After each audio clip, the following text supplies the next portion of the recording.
guided by right core values, purpose, belief, good fellowship, and stewardship, together with an organization managed by thoroughbred business owners and seasoned industry leaders, in unison with a goal to achieve, we do not just commit, we deliver. We do not just plan, we fulfill. Ladies and gentlemen, this is Royal.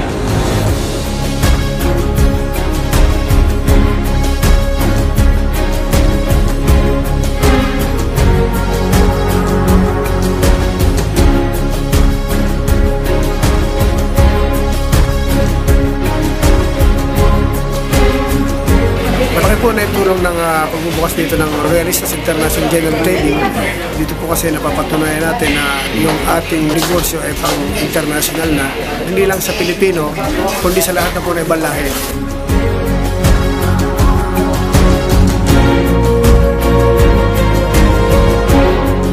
Nang kumita na ho kami dito, yung mga kapatid ko, nag-put up na rin ho kami ng isa pang traditional business na magkakasama pa rin ho kami.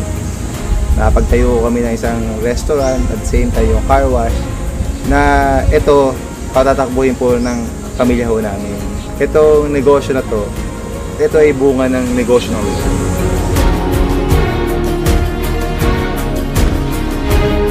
Yung mga kapatid ko na hindi talaga hilig sa negosyo, naturuan ko na rin magnegosyo, gumaganda-ganda na rin yung buhay. Parang naaambunan sila kung ano yung biyaya na nakuha ko sa Royal. Talagang napakasaya pala na ikaw yung nagiging instrumento na through Royal, natulungan mo yung ibang tao.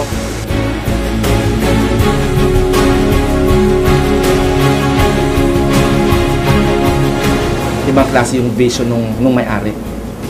Ibang klase yung mancom ng Royal. Yun ang nakita ko sa Royal Business Club, yung integrity at credibility ng may-ari at ng management. Ibang klase yung determination ng presidente at chairman. So kung determinado yung may-ari, mas kumbaga mahahawak eh.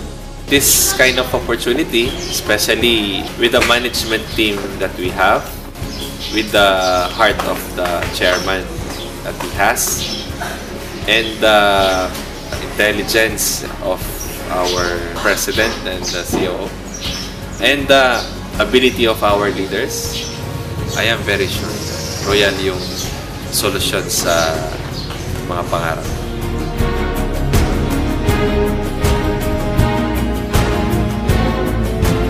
Pantay-pantay sa Royal na kahit high school graduate lang po ako, pwede kang maging top earner. Nagbibigay sila ng equal opportunity sa buong Pilipinas o buong mundo. Kaya nararamdaman namin na kami pala, binigyan din ng kahalagahan dito na kahit nasa Mindanao kami, talagang yung Royal, iniisip pa rin kami. Kaya nagpapasalamat talaga kami na nakita ng Royal yon.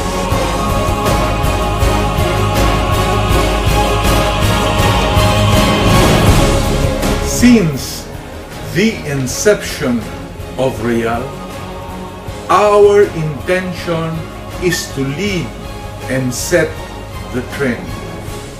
We do not just follow. Royal's integrity, honesty, and good values are seen in the things that we have accomplished.